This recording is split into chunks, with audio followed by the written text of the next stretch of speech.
Right now, a car is being repossessed somewhere in America. Actually, not just one, 4 of them, every single minute, every single day. That works out to more than 5,400 vehicles per day pulled from driveways, apartment lots, and mall parking structures across the country. And when you add it all up, more than 3 million repossessions happened in the past year alone, a number we have not seen since the 2008 Great Recession. But here's why this story matters to you, even if your own car payments are perfectly fine right now. When 3 million vehicles flood back into the used market all at once, used car prices have only one direction to move. And knowing the timing of that move could put real money back in your pocket or cost you thousands if you act too soon. To understand where we are, you have to understand the trap that was set back in 2020 and 2021. When the Fed cut interest rates to near zero, dealers got desperate, lenders got aggressive, and millions of Americans drove off lots in vehicles that looked affordable at the time. Monthly payments seemed manageable. The math worked barely at 3% APR. Then rates rose and kept rising. Used car loan rates today are averaging 10 to 12% APR. That same vehicle that cost $450 a month in 2021 now costs $680, $750 or more. And that's before you add in insurance or factor in gas prices that jumped 21% in a single month because of the Iran conflict in the Strait of Hormuz. The result? Auto loans that are 90 or more days past due have climbed from 3.8% in early 2023 to 5.2% today. And economists have a term for what's driving it. They're calling it survival debt, not discretionary spending, not "I bought too much house." Survival debt families, choosing between the car payment and keeping the lights on. Right now, the car is losing. Now here is the part that directly affects your wallet. The Manheim Used Vehicle Value Index, the single most watched benchmark for used car prices in America, just posted a 1.6% drop in April 2026. That is the first monthly decline since October. And year over year, used car prices are already down 3.2%. That sounds modest, but there is a supply wave coming that the market has not fully absorbed yet. 300,000 used electric vehicles are set to come off lease in 2026. To put that in context, only 123,000 came off lease last year. We are looking at a near tripling of off-lease EV supply hitting dealer lots all at once. EV prices have already dropped below 2019 pre-pandemic levels. And as that supply hits the market, it does not just tank EV prices, it creates downward pressure on the entire used car sector. 91% of dealers surveyed expect prices to keep falling. Not some dealers, not most, 9 out of 10. Now here is the part of this story that almost nobody is talking about, and it could save you thousands of dollars. The One Big Beautiful Bill Act, the OBBBA, just changed the math on buying a vehicle in 2026 inches, a very specific way. You can now deduct up to $10,000 per year in auto loan interest on your federal taxes. That is a real, meaningful tax break. But there is a catch,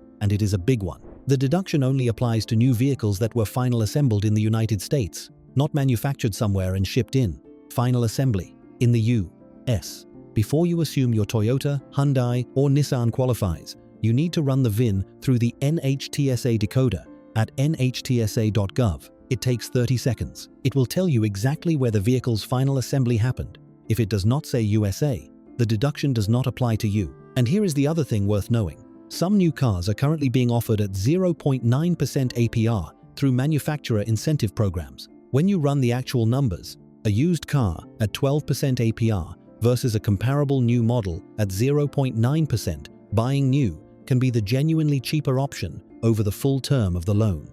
In 2026, that is a sentence almost nobody expected to write. There is a post trending on Reddit right now that cuts through all the data in a very human way. A user in Miami, total monthly car cost, $1,200. Loan payment, insurance, and gas combined. The comment thread underneath it is filled with people asking the same question. Should I just let it go to auction?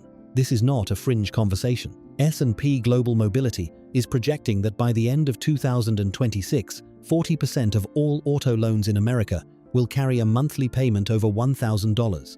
That is double where we are today. And there is a countercultural movement growing in response, the hashtag underconsumption core, where people are posting their 2-5-year-old Jeeps, their repaired beaters, their deliberate refusal to participate in the new car cycle. One widely shared post put it simply, driving my old Jeep for $200 in repairs a year is how I am actually getting rich. Whether you find that inspiring or extreme, the financial logic is not wrong, and more people are not choosing that lifestyle. They are being pushed into it. So, what is the actual strategy here? 4 moves. Move 1. Wait if you possibly can. The Manheim Index is falling. Those 300,000 off-lease EVs have not fully hit the lots yet. If the monthly decline continues at its current pace, the real buying window for used cars opens in late Q3 2026, when supply peaks and dealers get desperate. Patience in this market is worth real money. Move 2. Run the VIN before you buy anything new. Go to nhtsa.gov, use the decoder, and confirm it says Final Assembly, USA. That single 30 second check is potentially worth up to $10,000 per year in tax deductions under the OBBBA. Move 3. Do not fall for the $5,000 savings trap. If a used car is only $5,000 less than its new equivalent, but carries a 12% interest rate versus 0.9% on the new model, the math on the used car is often worse over the life of the loan, especially once you factor in maintenance risk. Run the total cost, not just the sticker price. And move 4. Do not panic buy. Deals are going to look increasingly attractive over the next few months as prices slide, but in a falling market, the cheapest price is always the one you have not seen yet. In 2026, patience is the strategy.